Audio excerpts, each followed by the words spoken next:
Everyone, ಇವತ್ತು ನಾನು ಪೂರಿ ಮಾಡೋದನ್ನು ಹೇಳ್ಕೊಡ್ತಾ ಇದ್ದೀನಿ. ನಾನು ಇವಾಗ ಪೂರಿ ಹಿಟ್ಟು ಕಳಿಸ್ತಾ ಇದ್ದೀನಿ. ಈಗ ಗೋಧಿ ಹಿಟ್ಟು ತೊಗೊಂಡಿದ್ದೀನಿ ನಾನು. ಇದಕ್ಕೆ ಸ್ವಲ್ಪ ಉಪ್ಪು, ಒಂದು 2 ಟೀ ಸ್ಪೂನ್ ಆಗೋಷ್ಟು ಕಾಯಿಸಿರೋ ಎಣ್ಣೆ.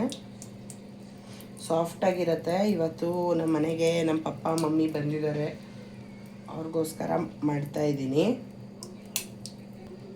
ಈಗ ಇದು ಹಾಕಿದ್ಮೇಲೆ ಸ್ವಲ್ಪ ಮಿಕ್ಸ್ ಮಾಡ್ಕೊಳ್ಳಿ ಫಸ್ಟು ಡ್ರೈಯಲ್ಲೇ. ಓಕೆ, ಈಗ ಇದು ಡ್ರೈ ಆಗಿ ಕಲಿಸ್ಕೊಂಡಾಗಿದೆ. ಈಗ 1 ಕಪ್ ಹಾಲು ತೊಗೊಂಡಿದ್ದೀನಿ. 1 ಕಪ್ ಹಾಲನ್ನ ಹಾಕಿ ಸ್ವಲ್ಪ ಕಲಿಸ್ಕೊತೀನಿ. ಹಾಲು ಏನಕ್ಕೆ ಹಾಕೋದು ಅಂದರೆ ಸ್ವಲ್ಪ ಸಾಫ್ಟಾಗಿ ಬರುತ್ತೆ ಪೂರಿ, ತುಂಬ ಚೆನ್ನಾಗಿರುತ್ತೆ. ಈಗ ನೀರು ಹಾಕಿ ಕಲಿಸ್ಕೊತೀನಿ.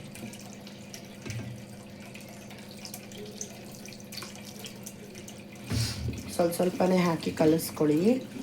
ತುಂಬ ತೆಳ್ಳನೂ ಇರಬಾರ್ದು, ತುಂಬ ಗಟ್ಟಿನೂ ಇರಬಾರ್ದು. ನೋಡಿ ಫ್ರೆಂಡ್ಸ್, ಈ ಥರ ಕಲಿಸ್ಕೋಬೇಕು. ಈಗ ಇದಕ್ಕೆ 2 ಟೇಬಲ್ ಸ್ಪೂನ್ ಆಗೋಷ್ಟು ಎಣ್ಣೆನ ಹಾಕಿ ಮುಚ್ಚಿಟ್ಬಿಡ್ತೀನಿ.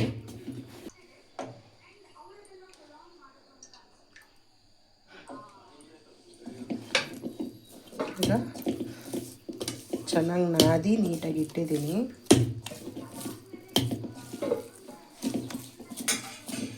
ಈಗ ಪೂರಿ ಹಿಟ್ಟು ಚೆನ್ನಾಗಿ ನೆಂದಿದೆ. ಸೊ ಇದನ್ನು ಈಗ ನಾವು ಇನ್ನೊಂದು ಸ್ವಲ್ಪ ನಾದ್ಕೊಂಡು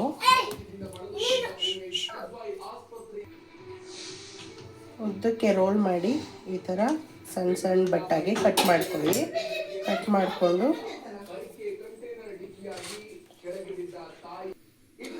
ಬೊಟ್ಟು ಮಾಡಿದ್ಮೇಲೆ ಸ್ವಲ್ಪ ಎಣ್ಣೆ ಹಾಕ್ಕೊಂಡು ಅದ್ರ ಮೇಲೆ ಪೌಡ್ರ್ ಹಾಕ್ಕೊಂಡು ಲಟ್ಟಿಸ್ಕೋಬೇಡಿ. ಪೌಡ್ರ್ ಹಾಕಿದ್ರೆ ಎಣ್ಣೆ ಕೂಡ ಕಪ್ಪಗಾಗ್ಬಿಡತ್ತೆ. ಎಣ್ಣೆಲೇ ಲಟ್ಟಿಸ್ಕೊಳ್ಳಿ.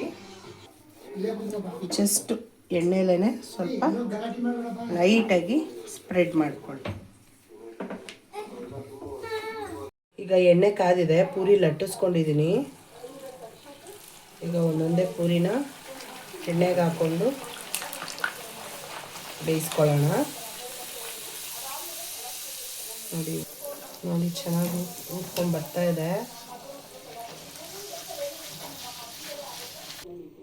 ಈಗ ಸಾಗು ಮಾಡಿದ್ದೀನಿ ಪೂರಿಗೆ ಕಾಂಬಿನೇಷನ್ ಆಗಿ. ನೋಡಿ ಪೂರಿ ತುಂಬ ಚೆನ್ನಾಗಿ ಒಳ್ಳೆ ಕಲರ್ ನೋಡಿ ಹೇಗಿದೆ, ತುಂಬ ಚೆನ್ನಾಗಿದೆ, ಸಾಫ್ಟಾಗಿದೆ. ನೋಡಿ ಎಷ್ಟು ಸಾಫ್ಟಾಗಿದೆ, ಲೇಯರ್ ಬರುತ್ತೆ. ನಾನು ಮರ್ಚಿರ್ದಿಲ್ಲ, ಆದರೂ ಎಷ್ಟು ಚೆನ್ನಾಗಿ ಬಂದಿದೆ. ಸೊ ನಿಮಗೆ ಈ ಪೂರಿ ಇಷ್ಟ ಆಗಿದ್ದಲ್ಲಿ ಲೈಕ್ ಮಾಡಿ, ಶೇರ್ ಮಾಡಿ, ಸಬ್ಸ್ಕ್ರೈಬ್ ಮಾಡಿ.